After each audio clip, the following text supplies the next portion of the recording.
Իշխանություններ փոխելու մասին մի երկու բան ասեմ։ Այսօր նախ բուսաբանական այգում վազելուց մի հայ մարդ մոտեցավ, իրար հետ մի քիչ վազեցինք, զրուցում էինք, ասում եմ նայում եմ զրույցներդ, այդ ամեն ինչ չհասկանում եմ, խնդիրներն էլ ինքը նույնությամբ նկարագրում է, բայց անելանելի է ձեր խոսալու իմաստը որն է։ Ուրեմն ասեմ իմ եւ մնացած շատերի տարբերությունը որն է։ Ցանկացած անելանելի վիճակում միշտ կա ելք։ Ցանկացած։ Կյանքը այդպես է, որտեվ եթե դու չես հավատում, որ փոփոխություններ հնարավոր են, դրանք չեն էլ գալու։ Երբ դու հավատով մի բանի մեջ մտնում ես ու չես հանձնվում, դա ստացվում է։ Ուրեմն իշխանություն փոխելու մասին։ Իշխանությունները ներկա, գիտենք ոնց են Նիկոլ Փաշինյանը իշխանության եկել, փողոց, այսինքն փողոցով մարդիկ տասնյակ հազարներ ճնշում են գործադրել Նիկոլ Փաշինյանին օրվա այդ պահի իշխանության ուժը ընտրել է վարչապետ։ Հետո նոր դրանից հետո ընտրություններով, արդեն երբ որ նա դե ֆակտո վարչապետ էր, ընտրություններից հետո նոր ժողովուրդը գնացել արդեն ընտրել է։ Եթե նայենք մեր անկախ պատմության 30 տարիները, ապա կտեսնենք, որ Հայաստանում որպես փոքր պետություն եւ ռուսական ազդեցության տարածք միշտ իշխանությունները ձևավորել են արտաքին ազդեցության ներքո։ Սրա լավ վատը չեմ քննարկում, հիմա հարցը այդ չի։ Խնդիրը այն է, որ իշխանությունը ձևավորվում է փողոցում։ Փողոց չի նշանակում է դուրս գալ, կռիվներ անել, բացարձակապես։ Փողոց նշանակում է, երբ օրինակ որևէ ընդդիմադիր ուժ չի կարողանում մարդկային զանգված գեներացնել, որևէ իշխանությանը չհնազանդվելու, կամակատար չդառնալու գործողություն իրականացնել, ապա նա չի կարող նրա ձեռքից իշխանության վերցնել։ Սրա մասին ես շարունակաբար եմ խոսում եւ հասարակ բան եմ ասում։ Եթե ձեր ընդդիմադիրներին, ձեր սրբազաններին, ժողովրդի սրբազաններին բանտից չենք կարողանում ազատել, ինձ էլ ձեր մեջ դնեմ, չենք կարողանում ազատել, իշխանություն Նիկոլ Փաշինյանից վերցնել անհնար է։ Ընտրությունների մասին իշխանությունը դե ֆակտո, դե յուրե արտաքին ուժերի ազդեցության ներքո Թրամփը այս իշխանությանը հովանավոր է։ Թեկուզ եւ Նիկոլ Փաշինյանին չի հիշում, մոռանում է, էական չի, ինչու։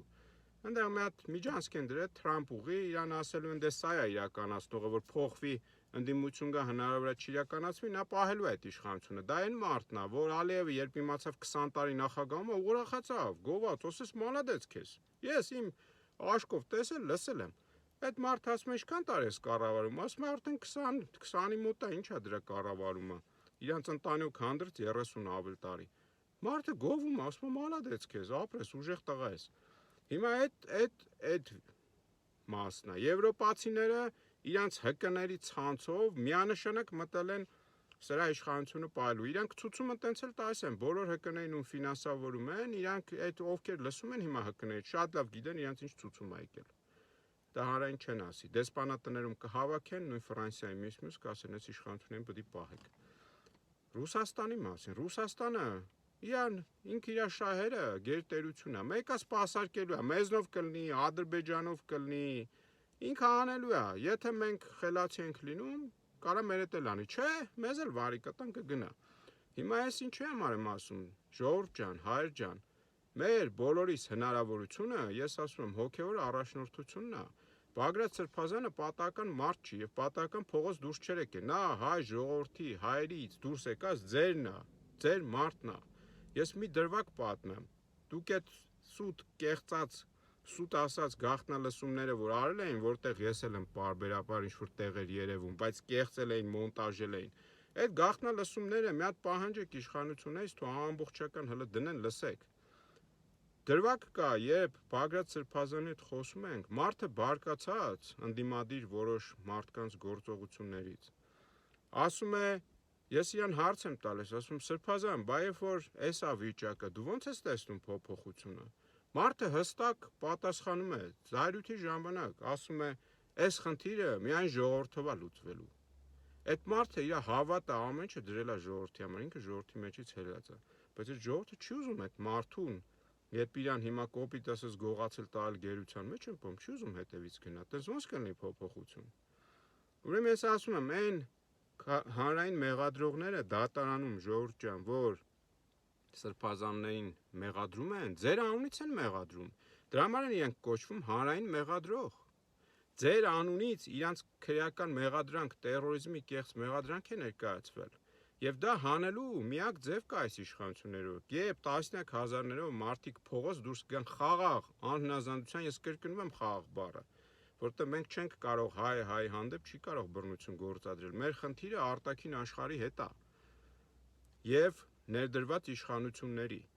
Մենք խաղաղ անհնազանդությամբ ժողովուրդը, երբ որ դուրս գա իր կամքը դրսևորի, պահանջի իր սրբազաններին հետ,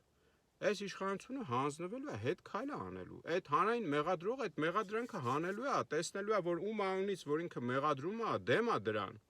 Իսկ հիմա երբ նույն դատարանների դռների մոտ տեսնում են ընդամենը 100 մարդ, 200 մարդ, չգիտեմ, 300 մարդ, այդ հանրային մեղադրողն էլ ասում է, դե հանրային պահանջ չկա, փաստորեն հավատում են, որ այս մարդիկ տերորիզմ էին պլանավորում։ Էսա քաղաքական process-ները այսպիսին են։ Հույս մի ունեցեք, բացարձակապես ընտրական process ուզում եք, հարց չկա, քաղաքական process-ը մասնակցեք։ Նաև հասկանում եմ, չպետք է այնպես լինի, Նիկոլ Փաշինյան գրած լինի մենակ այդ ընտրական բաների վրա։ Ոնց էլ լինի մի 20 հոգի խամաճիկ մանր-մուներ մարդ կուսակցություններ, ձևական ինքնահավանքները տնգած, չգիտեմ, իրանց գլխով որ նա այսինչ ճանապարհ անցե ոչ մի բան, բայց ինքը մտածում է կարա երկիր ղեկավարի։ Տեսները լիքն են։ Ես ասում եմ ձեզ ամենայն պատասխանատվությամբ, հոգևոր առաջնորդությամբ այս խնդիրը լուծվելու պատահական չի, որ եկեղեցու վրա հիմա հարձակվում են, նաև ձեզ շեղում են, որտեվ Սյունիքն են քիչ-քիչ փոզմիշանում, տալիս են տես փուրը գնում է, մանր, նեո գաղութացման, սա բանաձև է, սրա մասին ես շատ եմ խոսել, նեո գաղութացում, հստակ է դա։ Մի խոսքով, շատ երկար չխոսեմ։ Բոլորիս լավ օր, մտածեք ժողովուրդ ջան, տունը նստած ոչ մի բան չի լինելու, ձեր առաջնորդին գլխավոր, հիմա հոգևոր առաջնորդին, որը ձեզ հավատալով փողոցա դուրս եկել, ձեզ հավատալով, ոչ թե աջակից քաղաքական ուժերի, հենց ձեզ հավատալով։ Ինքը հիմա արդեն 6 ամիս ավել գերեվարված է։